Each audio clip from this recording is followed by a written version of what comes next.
Assalamualaikum everyone. We are the Group 5 organizing. My name is Baimanot Dalgan, the first reporter. Organization. Organizing is the function of management which follows planning. It is the process of establishing orderly uses for all resources with the management system of organization. It is a function in which the synchronization and combination of human, physical, financial, and information resources takes place for the achievement of the result. Ang organizing ay ang proseso ng pag-aayos ng mga tao, gawain at resource, mga gamit para maging maayos at effective ang pagtatrabaho para maabot ang mga goals ng isang grupo or organization. Halimbawa, para sa isang group project sa klase. Una, pinag-uusapan kung ano ang kailangan gawin. Pangalawa, pinaghahati-hatian ang mga gawain. Halimbawa, iba yung sa report, sa visual aid, tsaka sa editing. Ang pangatlo is, ito yung tumutukoy kung sino yung leader at kung paano matutulungan. Pang-apat sa dulo, maayos ng takbo ng isang trabaho at natatapos ang project sa tamang oras. Let's proceed. Organizing as a process involved identifying and grouping of the work to be performed. So halimbawa, organizing sa pag-oorganisa sa isang paaralan. Ang isang paaralan is nag-organize sila ng isang Foundation Day celebration. So, identifying and grouping of the work to be performed. So, tinukoy nila na tukoy sa paaralan na kailangan may programa, palaro at pagkain.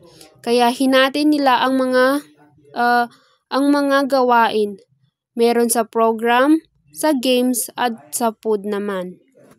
Number 2, defining and determining responsibility and authority for position.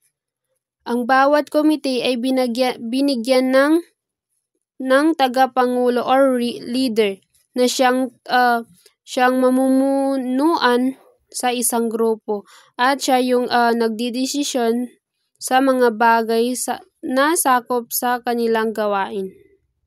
Number 3, establishing relationship among various job position. Ang lahat ng komite ay kailangan makipag-ugnayan sa isa't isa at magsabi ng pangkalahatang ng tagapangasiwa or overall coordinator upang maging maganda at sabay-sabay ang takbo ng mga programa. Number 4, determining detailed rules and regulation of working for individual, group, organization.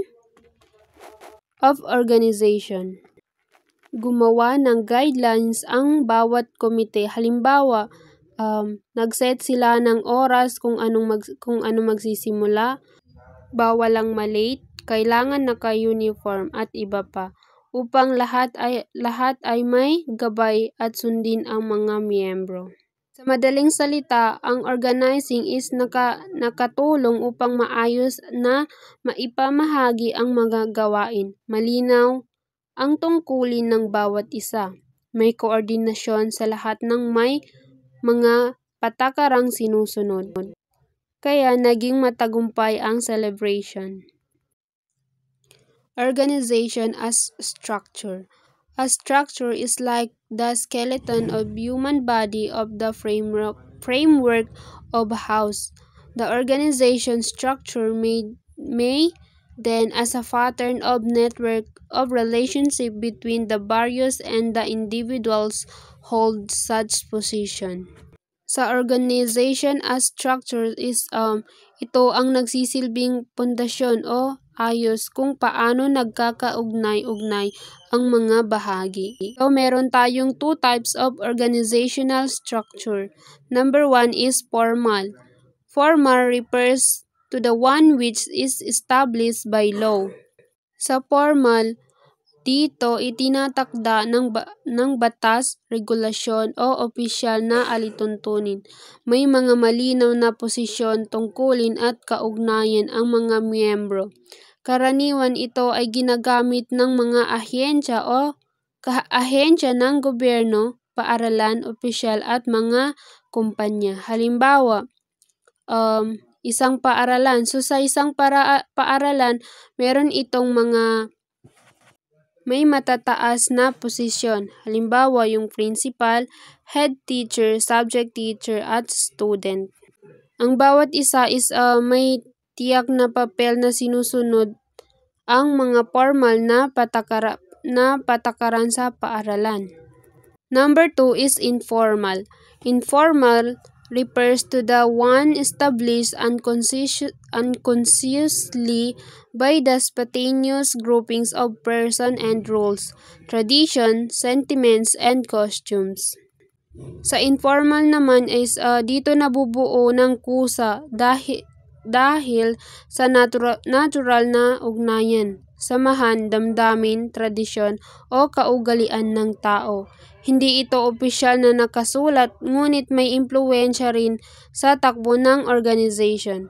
Halimbawa, sa isang opisina, maaaring may grupo ng mga empleyado na madalas magkasama sa tanghalian o break. Sila ay may sariling samahan, palitan ng idea at minsan nakaka-impluwensya rin ang mga desisyon kahit hindi sila opisyal na leader. Kumbaga, sa formal structure is opisyal na may batas o patakaran na malinaw ang posisyon. Sa informal naman, kusang nabubuo batay sa relasyon at samahan ng walang formal na pamumuo pero may epektado sa grupo. Let's proceed of kinds of formal organization. Number 1, line organization. Concerned with working towards primary service goals. Sa line organization is ito yung pinakapayak na uri ng organization. Nakatuon ito sa pangunahing layunin o serbisyo ng organisasyon.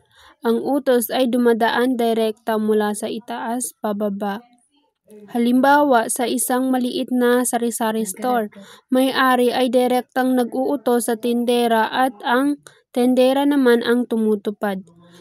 Number 2, organization. Functional organization. This focus on function of or activities in each unit with a function specialist of staff supervising the activities of single subordinate. Sa number 2 naman is nakapokus nito ay nasa gawain o tungkulin ng bawat unit. Ang bawat tauhan ay sinusuperbesa ang isang specialistang may alam sa particular na gawain. Halimbawa, sa isang ospital, ang doktor ay nangunguna sa mga pasyente at ang pharmacist naman ay namamahala sa gamot. Number 3, line and staff organization. Made up line and staff unit exerting authority over their subordinate. So dito, pinagsama nito ang line organization at functional organization. May mga taong nasa linya ng pamumuno habang may staff naman na tagapayo na nagbibigay ng technical na suporta o kaalaman. Halimbawa, sa isang kampanya, ang manager ay may direktang pamumuno sa mga empleyado at ang HR officer o legal advisor ay nagbibigay ng payo at suporta sa manager. Number 4, committee type organization. Dito naman sa number 4, sa ganitong uri, mayroong grupo ng mga tao na sama-samang nagdidesisyon at nagsasagawa ng mga tungkulin bilang isang katawan. Halimbawa, sa isang paaralan, ang school planning committee ay binubuo ng principal, guro at magulang. So nagsama-sama silang nagpaplano at gumawa ng mga desisyon para sa paaralan. Let's proceed on model of organization. A bureaucratic is a form of organization which can be seen as a pyramid.